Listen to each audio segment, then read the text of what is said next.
Bonjour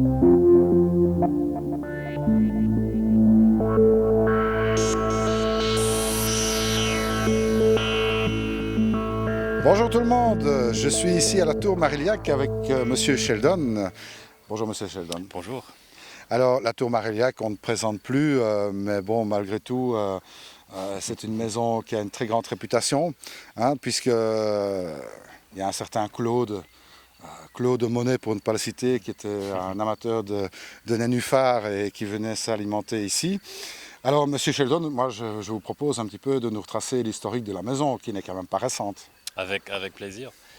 Alors, l'histoire de ce site, tout d'abord, M. Latour Marilhac, il a fondé la pépinière en 1875. C'est un monsieur c'est un Lot-et-Garonnais. Il est né en 1830 à Granges-sur-Lot. C'est un petit village à peu près 5-10 minutes ici. Dans sa famille, il y avait son père qui était agriculture naturaliste. Et ils ont eu beaucoup de propriétés dans le coin. Mais à l'âge de 18 ans, Latour Marilhac, il n'a pas encore découvert sa passion pour les nénuphars ou même pas pour les plantes. Donc il a décidé de quitter le coin, le Lot-et-Garonne, pour Paris, pour poursuivre ses études en droit. Cependant, après 2 ans, il est fatigué de cette aventure. Il a décidé de revenir ici pour reprendre un peu l'activité familiale. Donc il a eu besoin d'un sujet, d'une plante. Et il a choisi au début, pas les nénuphars, mais les bambous. C'est pour ça que si vous visitez la Tour Marilhac, le parc ici, vous allez voir beaucoup de variétés de bambous qui poussent un peu partout. Parce qu'à une certaine époque, vers 1855, il a eu la première collection de bambous en Europe. Tout le monde, par contre, a été intéressé dans le bambou à cette époque. C'était très à la mode. Et c'est peut-être pour ça que Latour Marilhac a fatigué du bambou. Et il a décidé de focaliser sur le nénuphar. À l'époque, il n'y avait que le nénuphar blanc indigène en Europe. Le alba. Nymphaea alba, exactement. Comme c'était une époque d'exploration et où il y avait beaucoup de découvertes scientifiques, etc., tout le monde a été un peu intrigué par les nénuphars parce qu'ils ont découvert le nénuphar géant en Amérique du Sud. Et c'était présenté à la reine Victoria. Et c'est pour ça que ça s'appelle la Victoria. Victoria, Oui, la Victoria, exactement. Ils ont aussi découvert, en général, les nénuphars tropicaux, qui sont énormes en général, plus grands que les nénuphars rustiques ou Nymphaea alba, et très colorés. Il a une gamme de couleurs spectaculaire chez les nénuphars tropicaux. Et l'idée de Latour Marilhac à l'époque a été de créer des variétés rustiques pour que les Européens, les gens qui habitent en Amérique du Nord, etc., puissent apprécier dans leur jardin les nénuphars colorés. Et son idée a été de croiser les nénuphars tropicaux avec les nénuphars rustiques. Ce n'était pas exactement comme ça que ça a évolué. Ce qu'il a fait pour faire ces nénuphars rustiques colorés, il a trouvé des variétés plutôt rustiques d'un peu partout dans le monde. Il a trouvé un petit blanc en Chine, Pygmea, Nymphaea pygmea. Il a trouvé un nénuphar rouge en Suède. C'était une mutation, ça poussait juste dans un lac dans la Suède. Et il y avait un monsieur qui a eu ce nénuphar. Latour Marilhac a découvert son existence et il a obtenu un pied. Même chose en Cape Cod, en Massachusetts, aux États-Unis. Il y avait un étang, parce que le Cape Cod, c'est plein d'étangs. Il y avait un étang avec le nénuphar indigène, qui là-bas, c'est odorata, c'est pas alba, mais c'est aussi blanc. Il y avait une mutation, il y avait un odorata rose. C'était une mutation, donc c'était odorata rubra. Latour Marilhac, il a aussi obtenu un pied de ce nénuphar. Et puis il y avait Mexicana, ou à l'époque Flava, un petit jaune quasi tropical. Et donc, ce qu'il a fait, il a commencé ses croisements avec ce groupe de nénuphars. Et peu à peu, après 10 ans, il a obtenu une très, très belle collection de nénuphars rustiques colorés, parmi les premiers dans le monde.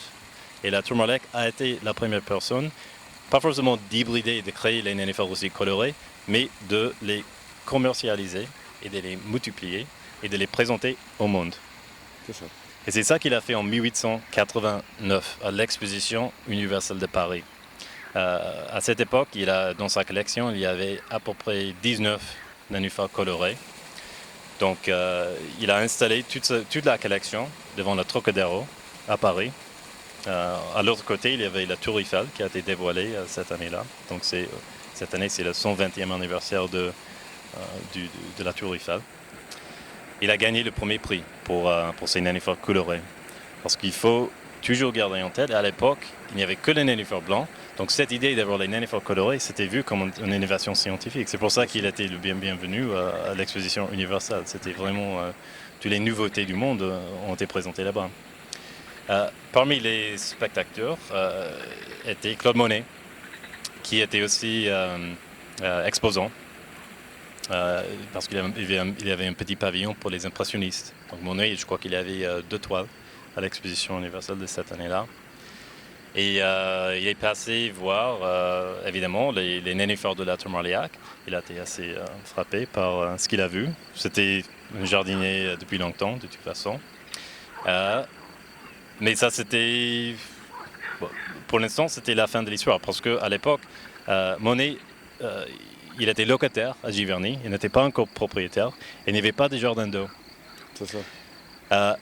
Mais entre-temps, entre 1889 et 1994, l'année quand Monet a passé sa première commande ici pour les nénuphars des plantes aquatiques, il est devenu propriétaire de Giverny et il a construit son jardin d'eau. Donc en 1994, il a passé sa première commande, il a acheté, ses commandes sont dans notre musée sur le site. Il a acheté des nénuphars, mais aussi beaucoup de plantes aquatiques, parce qu'il n'y avait rien du tout dans son bassin, donc c'était vraiment pour stocker le bassin. Et puis il a passé une deuxième commande en 1904 et une troisième commande en 1908.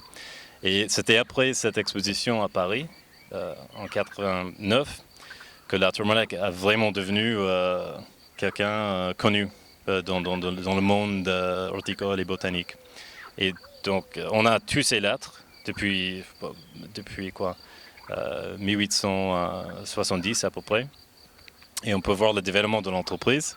Et son fichier client, c'est marrant parce que c'est plein de personnages qui sont, leurs noms sont même reconnus aujourd'hui. Bien sûr. À l'époque, les gens ce n'était pas comme aujourd'hui, où tout le monde peut avoir un bassin, ou un petit bassin chez eux pour pas très cher. À l'époque, c'était les gens avec des châteaux et des jardins vraiment énormes qui ont eu des plans d'eau. Et donc, naturellement, c'était sa clientèle au début.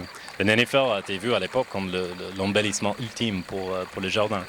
Donc, c'était le must-have pour beaucoup de gens. Bien sûr, ben, ça le reste. Hein. Aujourd'hui, je crois qu'un bassin sans nénuphar, c'est difficile. Hein. Oui, c'est ça. Mais il y a toujours beaucoup de gens qui construisent leur bassin juste pour avoir ces nénuphars colorés. Alors bon, bien sûr, il a développé tout ça, mais aujourd'hui, on a quand même une très vaste gamme de nénuphars ici. Il y a combien de variétés en tout? À vendre, il y a à peu près 150 variétés disponibles. Sur place, nous avons plus de 200 variétés de nénuphars rustiques. Et nous sommes toujours en train d'ajouter à notre collection et de multiplier des variétés qui sont très anciennes et qui n'ont pas été commercialisées depuis longtemps. Donc la collection, ça change chaque année et ça développe. Donc l'année prochaine, il y aura 10 ou 20 variétés de plus dans notre catalogue que cette année. C'est ça. Donc en fait, si on ne trouve pas son bonheur, ça devient difficile. Hein. Voilà. Et c'est le choix qui est difficile. Donc ça, c'est le défi pour nos clients. C'est comment choisir parmi cette belle collection de nénuphars. Exactement. Ben, moi, je vous conseille en tous les cas de venir un jour passer ici à la Tour Marlillac parce que bon, c'est vraiment un rêve hein, pour celui-là qui est amateur de nénuphars. Il y a vraiment des très belles espèces à découvrir ici. Et puis bon, si vous n'avez pas l'occasion de venir, moi il m'a fallu 10 ans hein, pour venir jusque chez vous. Hein, donc si vous n'avez pas l'occasion de venir ici, bon il y a quand même un site internet hein, oui. où on peut découvrir un petit peu toute la gamme. Oui, ici on essaie de faire un mélange de tout ce qui est artisanal et l'ancien et tout ce qui est moderne. Donc les nénuphars sont cultivés dans exactement la même manière qui a été fait par M. La Tour Marlillac. Le site n'a pas changé. Les bassins, c'est les mêmes bassins, c'est les mêmes méthodes. Mais sur notre site web, aujourd'hui, vous pouvez voir tous les nénuphars, vous pouvez les acheter. Vous pouvez aussi apprendre beaucoup de choses sur notre histoire et aussi la culture de Nénuphar et le hobby de jardinage aquatique. Donc il y a beaucoup de conseils aussi. D'accord. C'est latour-marillac.com. Alors, bon, latour-marillac.com, là je crois que tout le monde l'a noté, de toute façon vous trouvez ça dans Aquatech Nobel, hein, bien sûr. Et puis, vous expédiez aussi ce genre de plantes en vente par correspondance? Oui, oui. Depuis les débuts, l'entreprise a été toujours une entreprise qui a fait des ventes par correspondance. Ça, c'était l'activité principale. Les grenouilles chantent. On a droit à un hommage. concert magnifique ici, hein, ouais. Et aujourd'hui, oui, et la clientèle de M. Latour-Marillac, ils étaient toujours partout dans le monde. Au Japon, partout en Europe, partout dans le monde, c'est toujours le cas. On expédie nos nénuphars partout dans le monde. En France, c'est fait par Colissimo. Les plantes, ils arrivent en 2 jours et ça marche très très bien. Les nénuphars poussent de rhizomes, donc il n'y a pas de souci, ils arrivent en très bon état. S'ils sont plantés assez rapidement, ils vont continuer à pousser. Et oui, c'est le secret de M. Latour-Marillac, ce qu'il a fait depuis les débuts, on le fait toujours parce que ça marchait très très bien. Eh bien, d'accord. Alors on pourrait peut-être rappeler un petit peu où se situe la tour Marillac. Oui, nous sommes un petit peu perdus entre Bordeaux et Toulouse, dans le Lot-et-Garonne, mais c'est aussi une grande partie de la chambre de ce site, je crois, d'être un peu éloigné d'autres choses. Donc si nous sommes au Temple-sur-Lot, un petit village à peu près 30 minutes d'Agen. C'est ça. Donc pour venir ici, il faut arriver à travers Bordeaux, normalement. Mais vous pouvez quand même prendre le TGV jusqu'à Agen. Donc c'est 4 heures de Montparnasse à Paris, à devenir à Agen. En tous les cas, ça vaut le déplacement parce que bon, c'est un moment de quiétude ici, un beau parc à visiter aussi. Ah oui, il y a un parc de 2 hectares et demi avec tout ce que je vous ai déjà mentionné en termes de l'histoire et l'architecture et les anciens bassins et surtout des milliers de nénuphars et de fleurs à voir. Eh bien, je vous remercie, Monsieur Sheldon. De toute façon, on aura certainement l'occasion de se revoir, de donner aussi des informations quant aux nouvelles variétés qui vont être commercialisées dans le futur. Hein. On en parlera Tout à fait, au travers du site, etc. Et puis, n'hésitez pas, si vous passez en vacances dans la région de Bordeaux, franchement, ça vaut le détour. Venez dire un petit coucou ici à M. Sheldon. Il sera ravi. Il y a de quoi, de toute façon, se rafraîchir ici, etc. Donc, il n'y a pas de problème. Ça vaut franchement le déplacement.